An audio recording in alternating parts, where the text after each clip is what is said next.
안녕하세요. 한류 신과 해외 반응을 소개하는 한류 클래스 TV입니다. 오늘은 리사, 방탄소년단, 블랙핑크, K-팝이 서양 음악 산업을 장악하는 이유란 제목의 영국 언론의 기사를 살펴보고 5개월 전 K-팝의 미래에 대해 걱정하는 레딧 게시글에 달린 영어권 반응까지 살펴보겠습니다. 요즘은 세상이 1년 단위로 변하는 것이 아니라 짧게는 몇 개월 단위로 변하는 것 같습니다. 오늘 올라온 영국의 기사를 보면 5개월 전 레딧 게시글에 올라왔던 서구권 네티즌들의 K-팝은 쇠퇴하고 있다는 평가가 5개월 만에 분위기가 바뀌고 있다는 것을 느낄 수 있습니다. 서구권에서는 K-팝을 즐기면서도 한편으론 그동안 서구권을 지배해왔던 미국 팝의 인기가 줄어들까봐 전전긍긍하는 모습도 볼 수 있습니다. 넷플릭스에서 K-드라마가 엄청나게 인기를 얻었을 때 K-드라마로 엄청난 수익을 챙겼지만 역효과로 미드가 쇠퇴하는 모습을 보고 순위집계 방식까지 바꾸며 미드를 띄우고 있는 넷플릭스의 모습과도 데자뷰 됩니다. 넷플릭스 역대 1위 드라마는 오징어 게임 시즌1입니다. 엄연히 따지면 오징어 게임 2, 3는 하나의 드라마를 2개의 시즌으로 나눈 것입니다. 제작도 2, 3를 같이 했고 배경과 등장하는 인물들도 똑같습니다. 만약에 시즌2, 3를 시즌2로 그냥 방영했다면 결과는 엄청납니다. 시즌2, 3를 통합하면 시청시간은 현재 기준으로 22억 620만 시간으로 시즌1 22억 520만 시간을 이미 넘어섰고 넷플릭스 꼼수 순위 방식인 뷰의 개념도 시즌1은 2억 6,520만 뷰이지만 시즌2, 3를 통합하면 3억 2,720만 뷰로 월등히 높습니다. 결국 넷플릭스가 시즌2를 2개의 시즌을 억지로 나눈 것은 기록면에서 큰 손해입니다. 넷플릭스는 웬즈데이 시즌2의 광고를 정말 미드의 사활을 걸고 할 정도로 엄청난 광고비를 쏟아붓고 있습니다. 이 미드가 K-드라마를 넘을 수 있도록 최선을 다할 것으로 보입니다. 웬즈데이 시즌1은 시청시간으론 17억 1788만 시청시간으로 역대 1위인 오징어게임 시즌1에 22억 520만 시청시간과 무려 약 4억 8천만 시청시간의 절대적인 차이를 보이고 있어 따라갈 수 없는 수준으로 보입니다. 하지만 뷰라는 개념의 시청수는 오징어게임 시즌1은 2억 6,520만 뷰로 웬즈데이 시즌1의 2억 5,210만 뷰와 1,310만 차이밖에 나지 않습니다. 결국 왜 넷플릭스가 순위를 아무 근거가 없는 뷰로 바꿨는지, 그리고 이번에 뷰라는 개념의 순위 집계 방식으로 웬즈데이 시즌2로 K-드라마를 넘어 역대 드라마 1위를 목표로 하고 있는지 알 수 있습니다. 각사로 K-팝 관련 영국 기사를 살펴보겠습니다. 강남스타일부터 매진된 경기장까지 니콜 파일은 K-팝의 음악 산업을 지배하는 방식을 살펴봅니다. 오랫동안 서양 음악 산업은 세계 무대에서 별다른 도전을 받지 않았습니다. 하지만 지난 10년 동안 엄청난 변화가 일어났습니다. 한국에서 틈새 시장으로 시작된 것이 이제 본격적인 문화적 힘으로 폭발적으로 성장했습니다. K-팝 그룹은 북미와 유럽 전역에 경기장을 매진시키고 빌보드 차트 1위를 차지하며 레이블이 마케팅, 팬덤, 심지어 공연에 접근하는 방식을 새롭게 바꾸고 있습니다. 2012년 싸이의 강남스타일이 바이러스성 현상이 되었을 때로 돌아가지 않고는 K-팝이 서구를 침략한 것에 대해 이야기하기 어려울 것입니다. 많은 사람들에게 그것은 한국 대중음악을 처음 맛본 경험이었습니다. 하지만 싸이가 문을 열었을 때 그 문을 걷어찬 것은 방탄소년단이었습니다. 이 7인조 밴드가 소규모로 시작하여 세계적인 규모로 성장한 과정은 잘 알려져 있지만 그보다 더 인상적인 것은 그들이 이미 남기고 있는 유산입니다. 러브 유어셀프 티어부터 맵 오브 더 소울 7까지 그들은 빌보드 200에서 여러 번 1위를 차지했을 뿐만 아니라 한때 영어가 아닌 음악을 틈새 시장으로 여겼던 시장에서도 엄청난 이름이 되었습니다.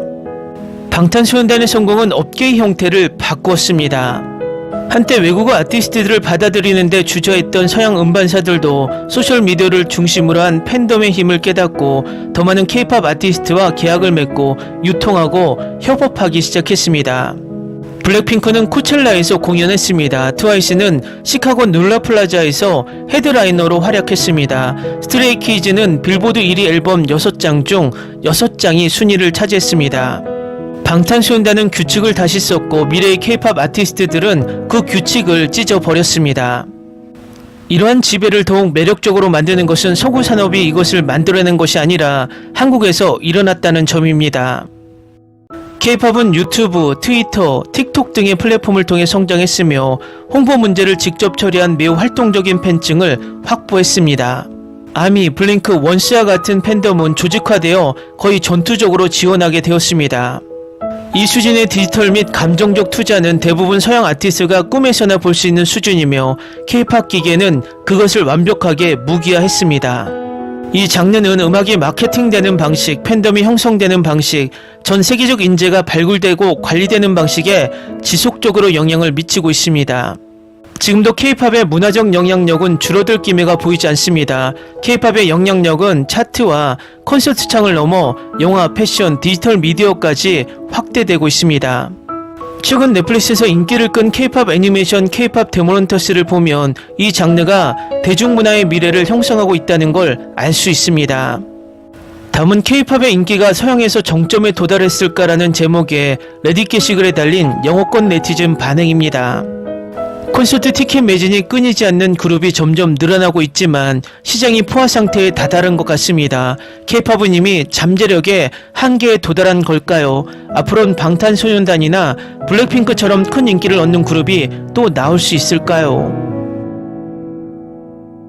K-팝은 BTS 덕분에 정점을 찍었고 몇 년째 활동을 중단한 상태입니다. BTS가 컴백한 후에야 이 질문에 답을 할 수 있을 것 같습니다. 방탄소년단이 거의 2년 동안 그룹으로서 활동이 없는 동안 다른 어떤 그룹도 나서서 그 자리를 차지하지 못했다는 점을 눈여겨보세요. 이는 방탄소년단이 얼마나 큰 영향력을 가지고 있는지, 그리고 앞으로 훨씬 더 오랫동안 그 영향력을 발휘할 것임을 보여줍니다. 저는 BTS가 평생 한 번 나올까 말까한 하나뿐인 스타였다고 굳게 믿습니다. 다른 K-팝 그룹은 절대 그런 스타를 만들 수 없을 겁니다. K-팝은 정체되고 있고 서양팝 가수들은 다시 활동을 재개하고 있습니다. 이제 경쟁하기는 어려워질 겁니다. K-팝은 마치 애니메이션처럼 되어버린 것 같아요. 팬층이 있지만 대중은 가장 인기 있는 두세 그룹만 알고 있죠. 콘서트 티켓 가격을 보셨나요? 더 높은 가격, 더 많은 그룹 여행, 더 적은 가처분 소득. 지난 몇 년간 매출이 둔화되었지만 BTS가 군복무를 마치고 있어 다시 한번 매출이 급증할 것으로 기대됩니다. 지금은 정점에 도달했지만 앞으로는 다시 인기가 급증할 가능성이 큽니다. 콘서트 투어 티켓이 잘 안 팔리는 그룹이 어떤 그룹인지 헷갈려요. 뉴스에서는 항상 많은 그룹이 매진된다고 하더라고요. 서양 팝스타들이 신나는 팝, 춤, 멋진 퍼포먼스 그리고 뛰어난 비주얼로 돌아왔습니다. 한때는 정말 침체기에 접어들었는데 K-팝이 많은 사람들에게 그 공백을 메워주었습니다. 정점에 도달했다고는 할 수 없지만 롤러코스터의 내리막길에 접어들었다고 할 수 있습니다. 서양 간의 현재 경제 상황과 혼란이 티켓 판매와 불확실성에 큰 영향을 미치고 있습니다. 저는 아미는 아니지만 방탄소년단 멤버들이 모두 제대하고 나면 어떻게 될지 궁금하네요. 몇몇 그룹이 그 공백을 메우기 시작했지만 완전히 채워지지는 않았어요. 그럴 수도 있고 아닐 수도 있지만 저는 이게 지금의 10대들이나 미래 세대의 목이라고 생각합니다. 동아시아 밖에서도 많은 관심을 받고 많은 팬을 모을 미래의 K-팝 그룹이 나올지도 모르죠.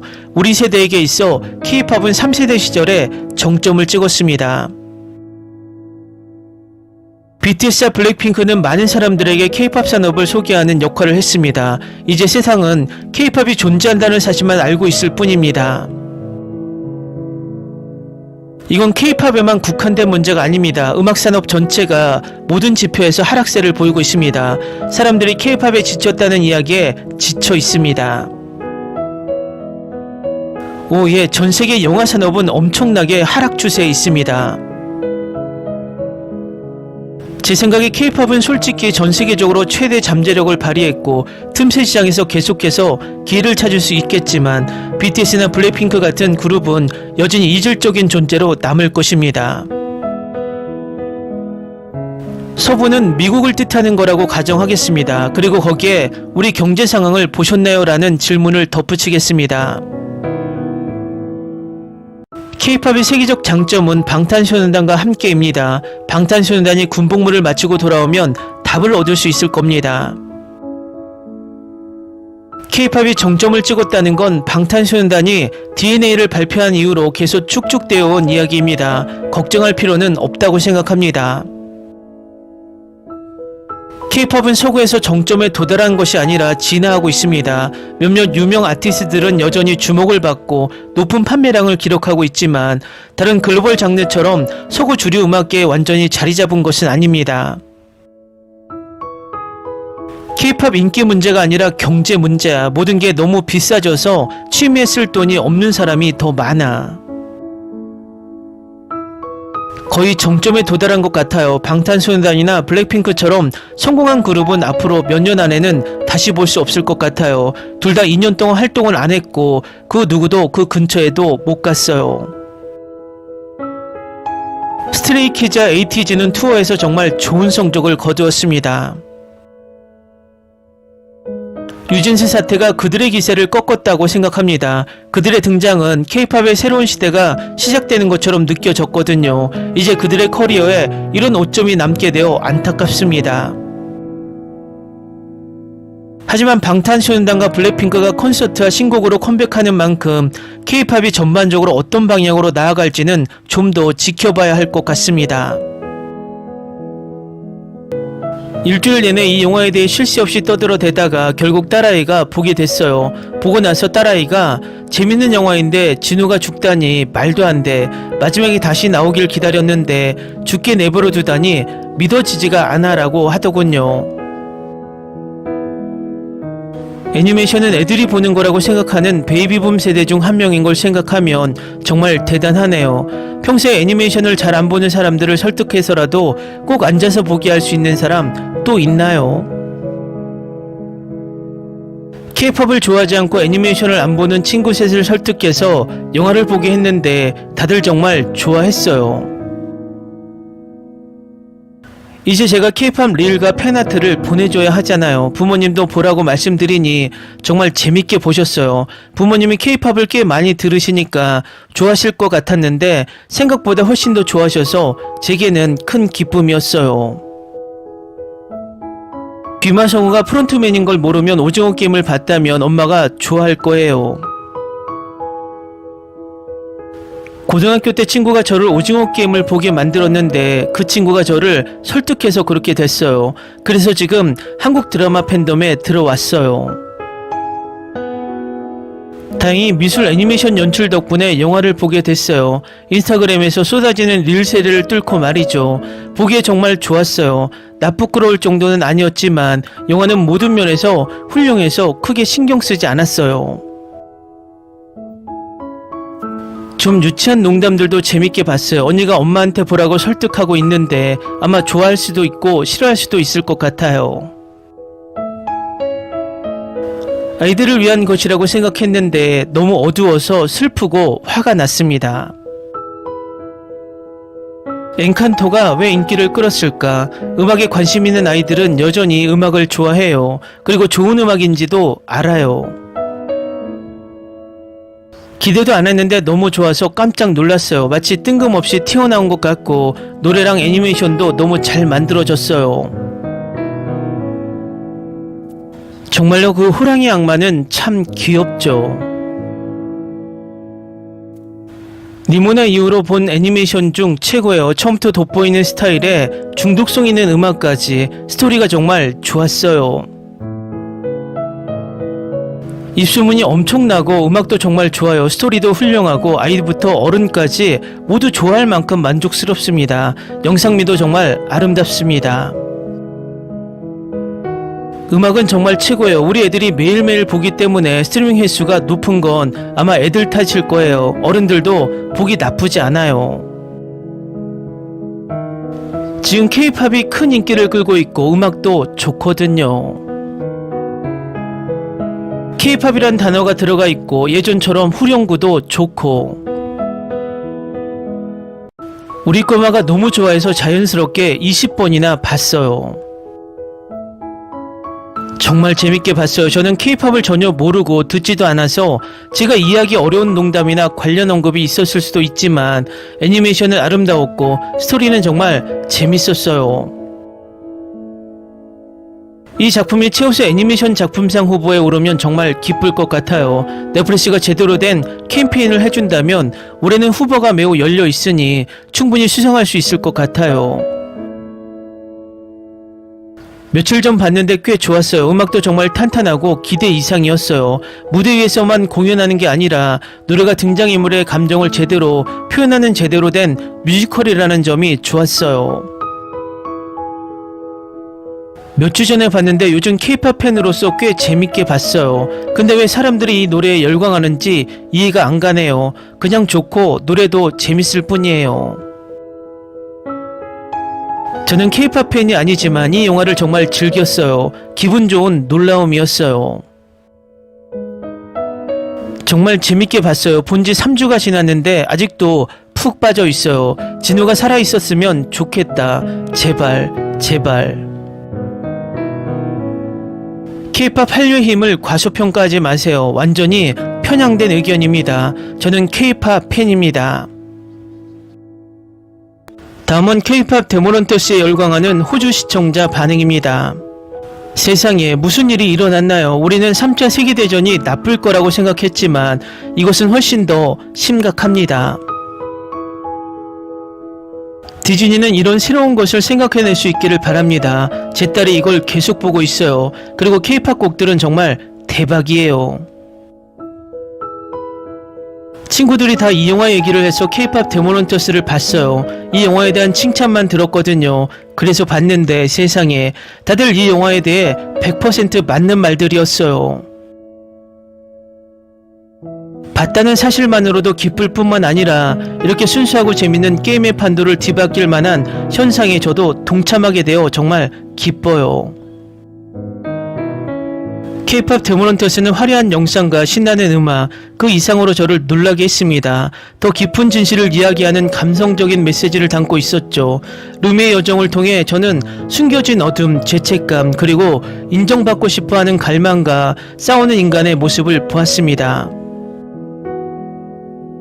예고편만 봐도 흥미로웠는데 영화를 보고 나니 완전히 매료됐어요. 기대 이상이었어요. 애니메이션도 환상적이었고 장면 하나하나가 섬세하게 표현되었고 스토리도 너무 좋았고 음악도 정말 최고였어요. 와, 노래도 다 듣고 있어요. 케이팝 데모런터스는 제가 2025년에 본 영화 중 가장 멋진 영화예요. 애니메이션, 영상미, 색감, 특수효과 모두 훌륭했어요. 헌트릭스가 노래하는 걸 듣는 순간 바로 푹 빠져버렸어요. 케이팝 데모런터스는 케이팝 문화와 초자연적인 액션을 신선하고 흥미진진하게 융합한 시각적으로 아름다운 애니메이션 영화입니다. 생동감 넘치고 디테일이 살아있는 이 애니메이션은 음악 공연과 강렬한 악마의 전투 장면 모두에서 에너지를 완벽하게 담아냅니다. 애니메이션과 케이팝을 사랑하는 모든 팬 여러분께 진심으로 당신을 위한 선물입니다. 소니 애니메이션의 독창성과 새로운 요소를 시도하는 용기는 항상 저를 놀라게 합니다. 케이팝 데모런터스는 음악, 액션 그리고 스타일이 절묘하게 어우러진 작품입니다. 케이팝 스타들이 악마와 싸운다는 설정은 정말 창의적이고 훌륭하게 구현되어 있습니다. 애니메이션은 멋지고 격투 장면은 박진감 넘치며 음악은 중독성 있고 에너지가 넘칩니다. 케이팝 데모런터스는 제가 미처 몰랐던 모든 것을 담고 있습니다. 게다가 그 이상이죠. 좋아하는 케이팝 걸그룹이 갑자기 악마 사냥 모드로 돌변하는 모습을 상상해 보세요.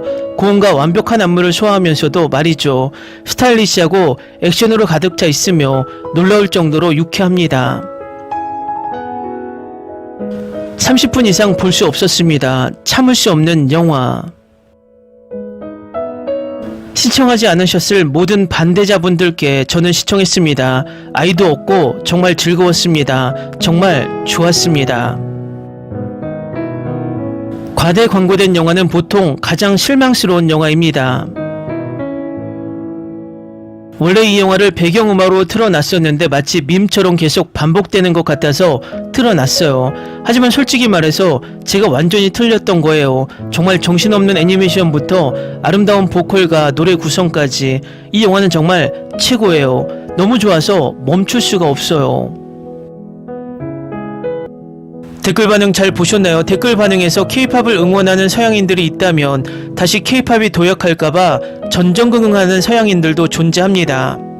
미국 빌보드도 BTS가 빌보드 순위를 장악하자 갑자기 미국 라디오 방송 횟수를 순위 비율에 엄청나게 높여서 미국 라디오에서 BTS 노래를 틀어주지 않는 이상 빌보드 1위에 오르지 못하게 만들었습니다.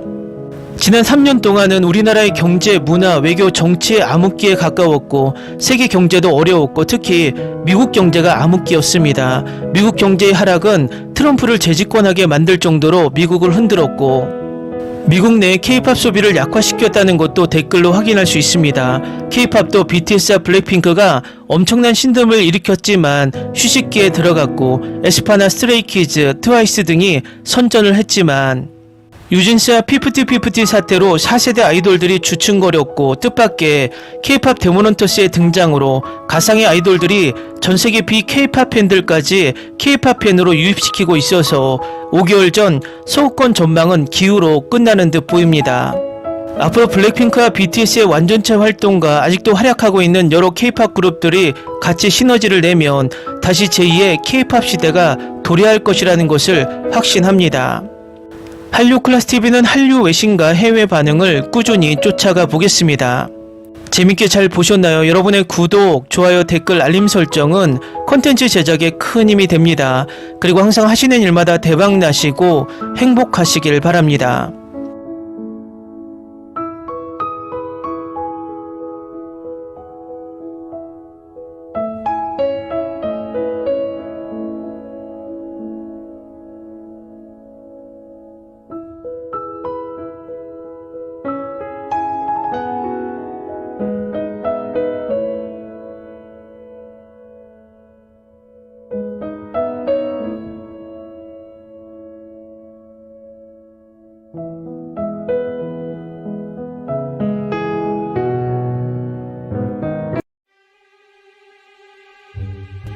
Ni se te ocurra.